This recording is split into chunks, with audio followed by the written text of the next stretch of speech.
What's up, everybody? September 8th, 2024. Welcome to the Midnight Weekend Update. Yes, I had to jump back on here because my episode last night got taken down for copyright issues. So it's all good. Um, things happen. But yeah, that's the world of the YouTube world of, you know, showing other material from other people. It could have been UFC. I didn't even really read the copyright. So but yeah, I got taken down. So that's why I'm up here doing another episode. Figure I'll fill in with the other episode of 21. Just wanted to follow up. Also, just weekend update. Also, just wanted to kind of just get out there and pretty much see what else was going on besides the Starliner coming back. Starliner came back. Wanted to kind of show that I already got it set up. Hopefully there's no delay. So, which I thought was pretty interesting. This is the video of the Starliner coming back in.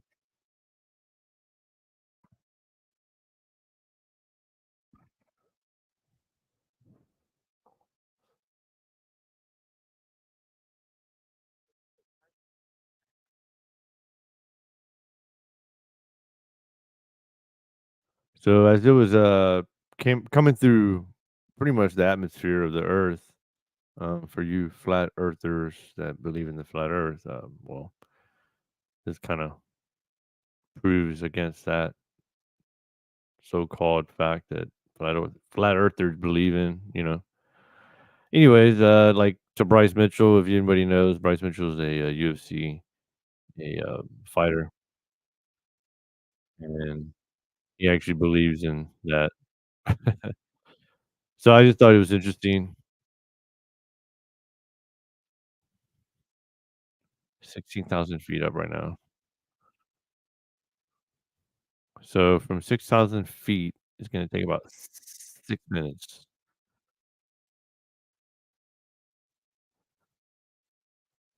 And it's going pretty fast.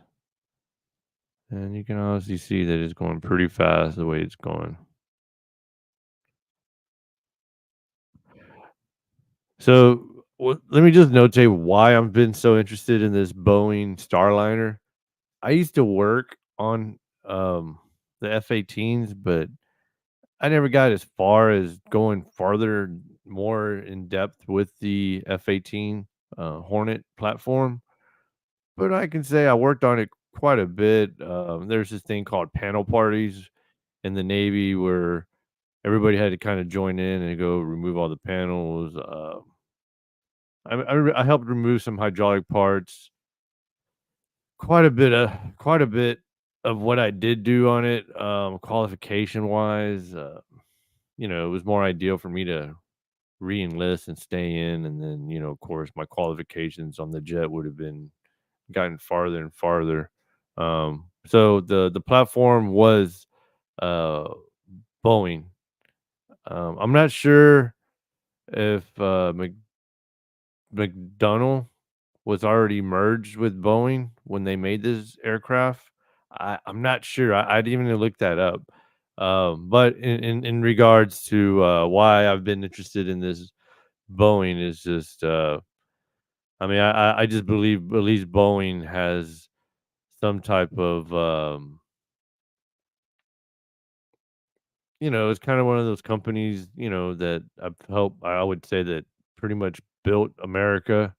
So there, I'm just saying, as in regards to Boeing itself, it's pretty much an American company, and obviously it's taken other paths.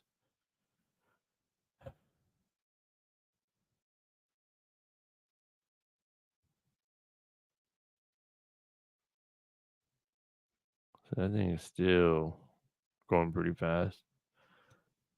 Going down.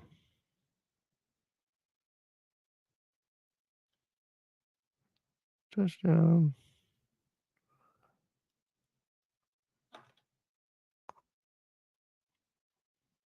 So the jet is actually, I mean, I'm sorry, the capsule.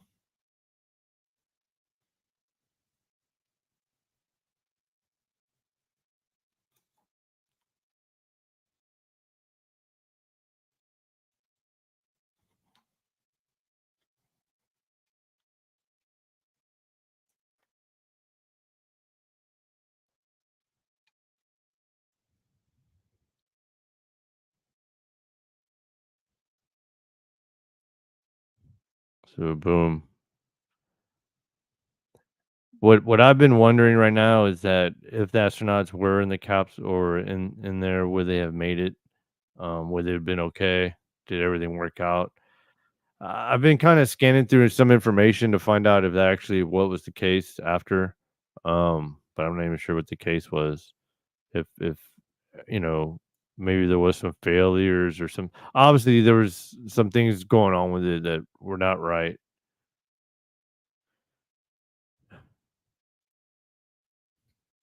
Because from what I understand, there was a failure, obviously, because there was no astronauts. The astronauts are left up in the International Space Station. They weren't able to come back. But these two um, astronauts are capable of being up there for a while. So, on that regard, it ain't no thing to them for being up there, from what I understand. Um, these are one of them's a naval pilot, naval aviator from the Navy. So, and I already know how some of those guys are. Those guys are um, pretty smart dudes.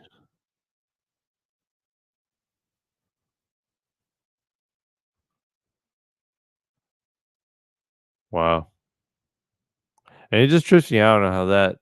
There's so many. I guess there's so many things inside there that are making this thing make its trip safely back. So it's just kind of crazy. And to think the astronauts are still up in outer space. But like I said, those astronauts are trained for that, to tolerate that. But still, I'm sure those people, they want to come back home, go to their bed, sleep in gravity, sleep on Earth. A lot of sacrifice, I would say, with that. It's kind of crazy. So if you haven't touched the YouTube yet, or if you haven't liked it, please go to my YouTube and subscribe. So I guess you get the idea. So definitely, Boeing Starliner made it back safely in one piece. Did not burn up in the atmosphere. Didn't explode, and nothing like that happened. Thank God. At least now they can find out what the issues were and what the issues are. Um, which is pretty interesting too. So I'm gonna probably stay on top of this.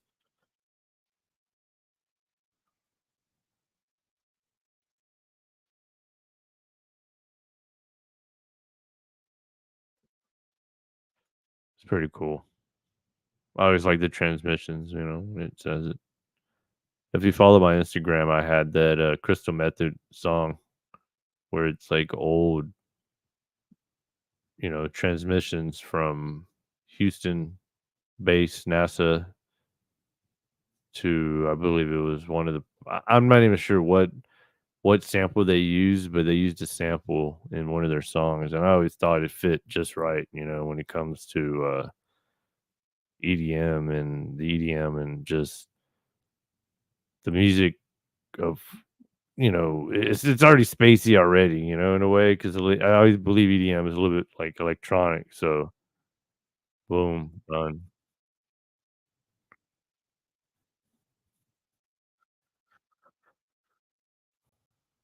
Woo!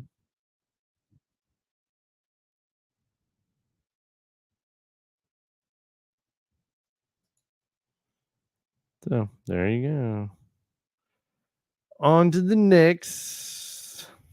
Going to UFC now. If nobody knows, Gilbert Burns did not win tonight. It was the other opponent, Grady. Is that right? Not even sure. I was just worried about Burns, but um, I know that Gilbert Burns did not do okay tonight. Um, didn't give up, but overall, so we'll see what he has to say right here. Hold on, hold on, hold on, hold on. So yeah, it was a hard fight. Definitely can agree with he's always had hard fights.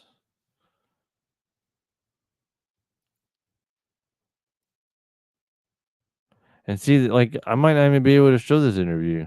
I mean, that's probably been the issue recently. All right, we'll stop sharing it. So, yeah, Sean Brady. Like I said, I don't know what the deal is with this, but obviously it's not working. Um, so we'll try this. So that being said, Gilbert Burns did not win the fight. It was no knockout. It was actually a, judge decision, and then obviously they went with not with Burns, which it is what it is on that end. But what else can you do? So now that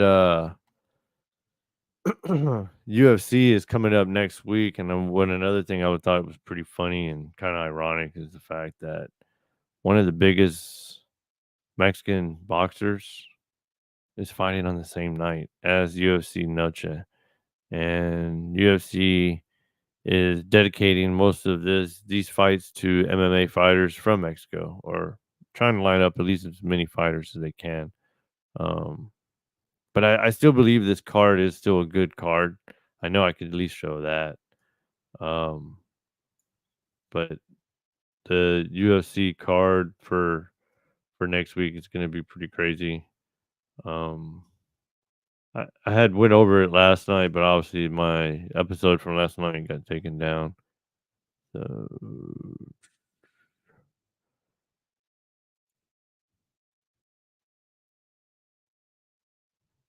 all right, so I'll go ahead and show this.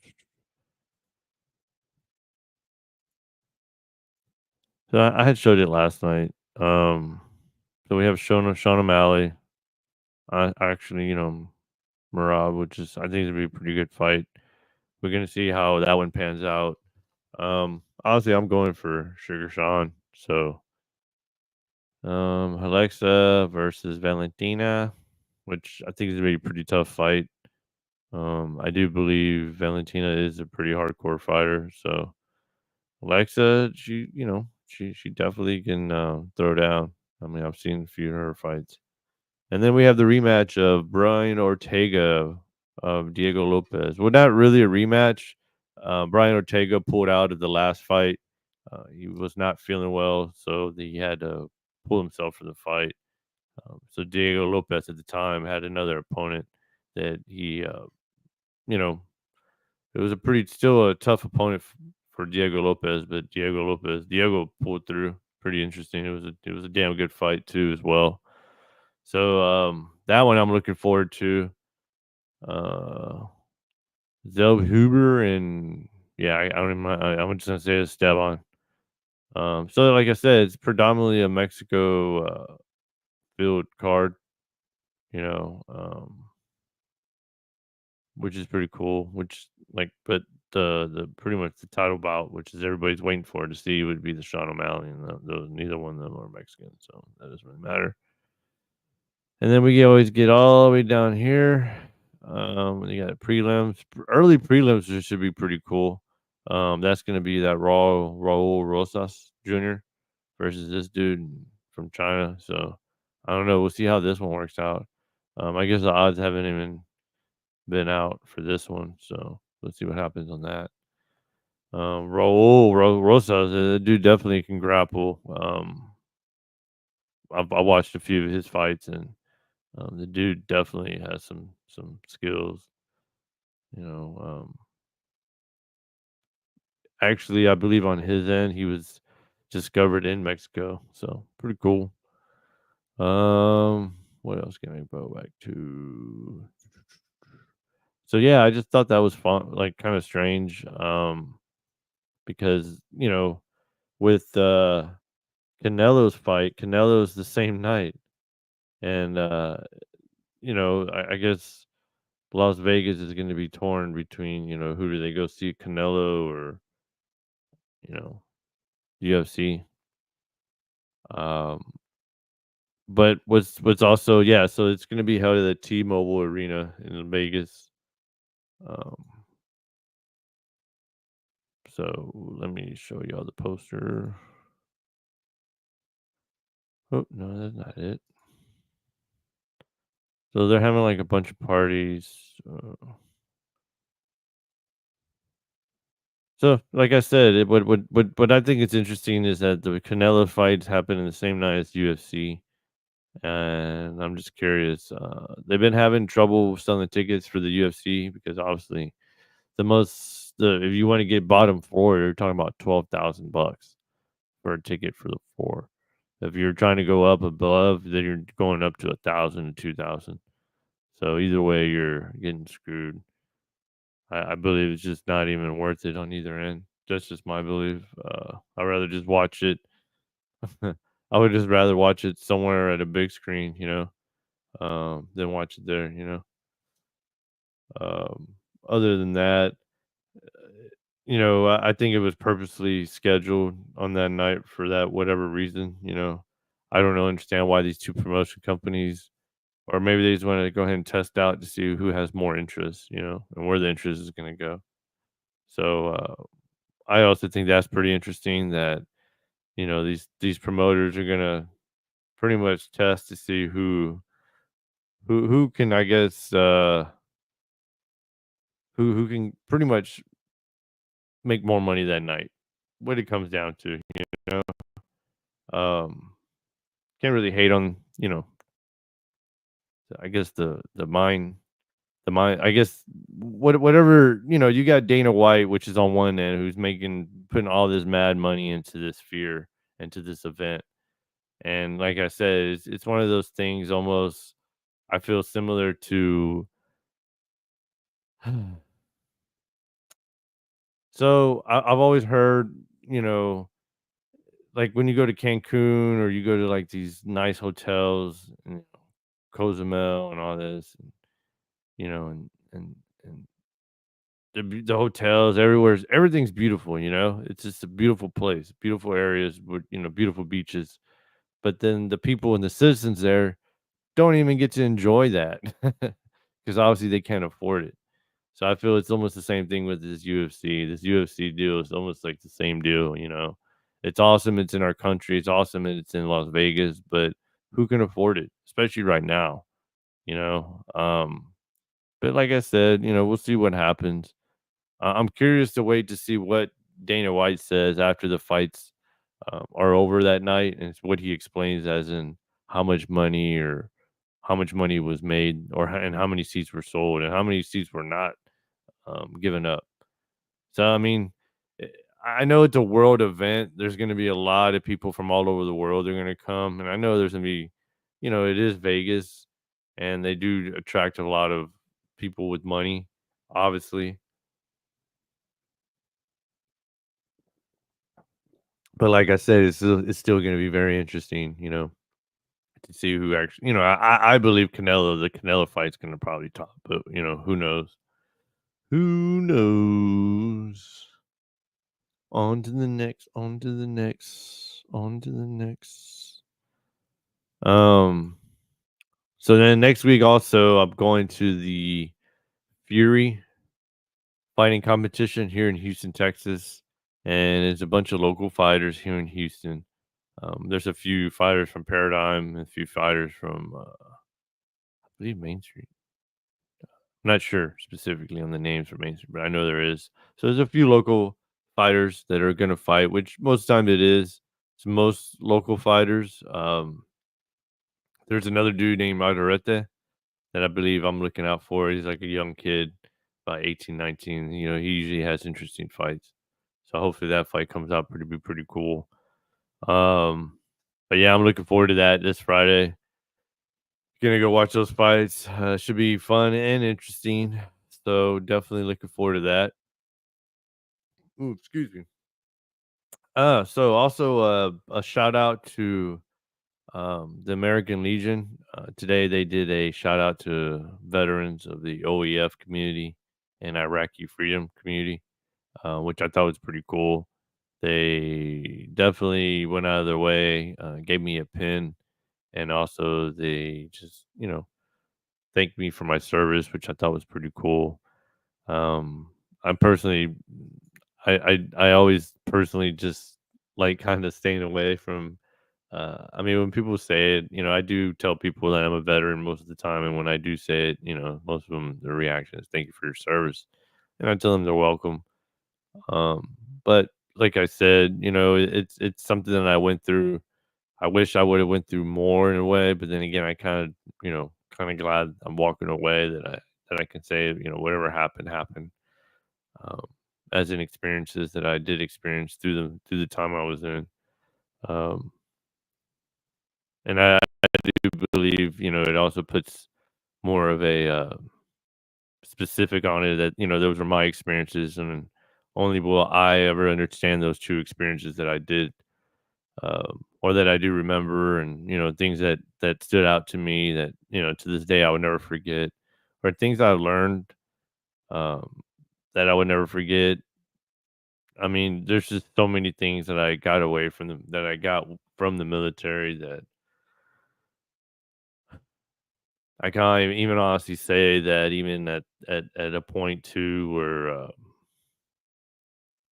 I do kind of regret not staying in, but I am glad things I guess happen, and there obviously things happen for a reason. So, um, but yeah. So overall, I mean, it was just nice to go to the American Legion. And I don't wanna get the number wrong, that's why I don't wanna say the wrong number, but it's the, American Legion off of Harrisburg, and, I thought they were very welcoming.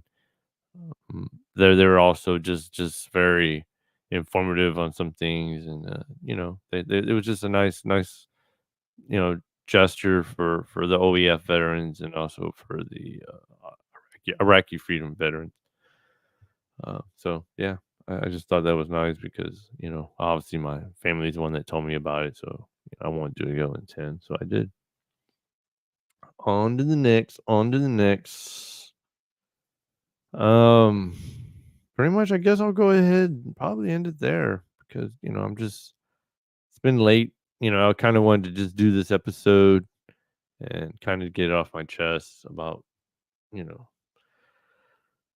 yesterday from my other episode being canceled or actually being, I guess I did some copyright, whatever. I don't know why they I just even think back in the day, when you had artists or just people, I'm not saying people should steal from other people, but I wasn't even using the material to make my material. I mean, I guess all I did was show a video. Whatever I did show, like I said, usually YouTube gives you notes on what you actually showed or what you did wrong or whatever.